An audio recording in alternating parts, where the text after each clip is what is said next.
Sturges tried to fulfill the mandate of his favorite book and lived 2 lifetimes in one, with manic hours of writing, directing, and playing host at the Players, as well as his torrid romance with his new secretary, which hastened the end of his marriage to Louise. That's the one he took back to lunch every day. And they would write and swing. You know, he had to have both. He was, I would say, oversexed a little bit there. But if that made him that talented, let's have some more of those, you know.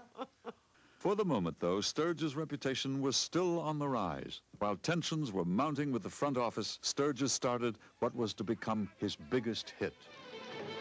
Hold the presses! Hold everything! Go! Get me the state capitol. I gotta talk to the governor immediately. It's a matter of life and death. With miracle, as critic James Agee remarked, Sturges raped the Hayes office in its sleep. By placing a wildly outrageous story within the confines of classic movie Americana, Sturges was able to get away with the unthinkable. The miracle is I have 6 babies, and I don't know who did it. I mean, you weren't allowed to shoot movies like that. Period. Wait a minute. Take it easy, will you? What happened down there? You got a flood, or did you strike oil or something? Did we strike oil or something? Tell him. No, Mr. Governor, we did not strike oil. Anybody can We strike have oil. not got a flood. Anybody can have a flood. What we've got, Mr. Governor, is...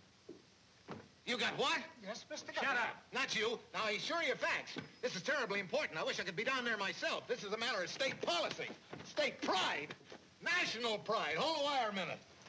Get on this line. Take everything down in shorthand. Get a map of the state. Make sure that Morgan's Creek is in it. If it ain't, maybe we could persuade him to move over or something. Oh, boy. Yes, Mr. Governor. Shut up. Not you. Get me all the newspaper men. I want to speak to all the radio stations. What happened? Things like this got to be guided. What happened? Shut up. What? Oh, you better get right down to Morgan's Creek. Buy up a few choice corners. Maybe some hotel sites. They'll need some. And the bus franchise will be very valuable. Morgan's what? Morgan's Creek, like a little river. A little river should have a big dam. Why not? All right, now give me all the facts. This is the biggest thing happened to this station. We stole it from the Indians. Borrowed. Every character that was on that screen was him. It wasn't me. It wasn't Eddie. That's what he would have done had he been in the scene. I've thought so much about it, and the more I think about it, the less I can remember. And don't tell me to find the name in the marriage license because I haven't got any. And don't ask me if I'm sure I'm married because I am sure. How can you be sure if there's no name in the record? How can you possibly be sure? Trudy, you don't mean... That's right. The spots!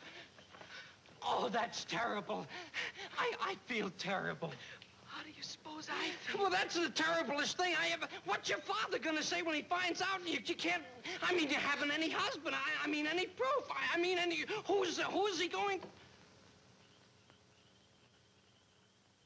Even the pathos that he got out of me was what he really felt.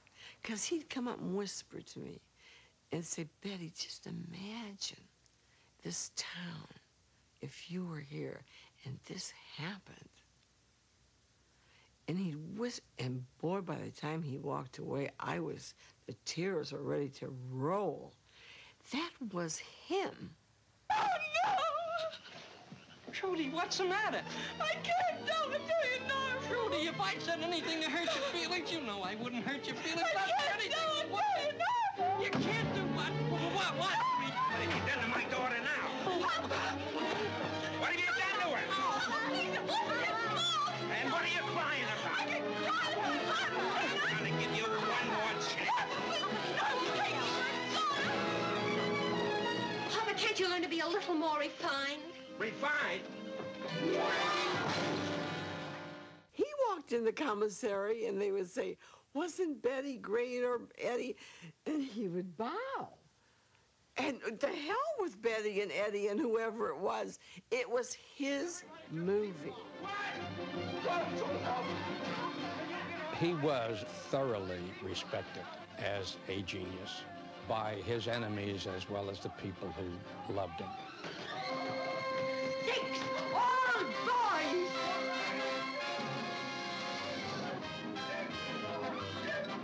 He wanted his way, and the only problem he had was with Buddy DeSilva and the heads of the office, who were putting up the money and running the show, but as far as he was concerned, he was the captain of his ship, and they were not going to sail that boat. He was.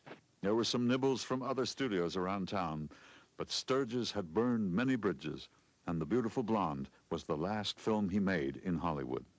It's funny how the word goes around a studio, and suddenly everybody, waiters, waitresses in the commissary, it's suddenly the table's not there, nobody cares. It's awfully easy in retrospect to see where he made mistakes. He would have been better off to stay at Paramount. He was, after all, a golden boy there.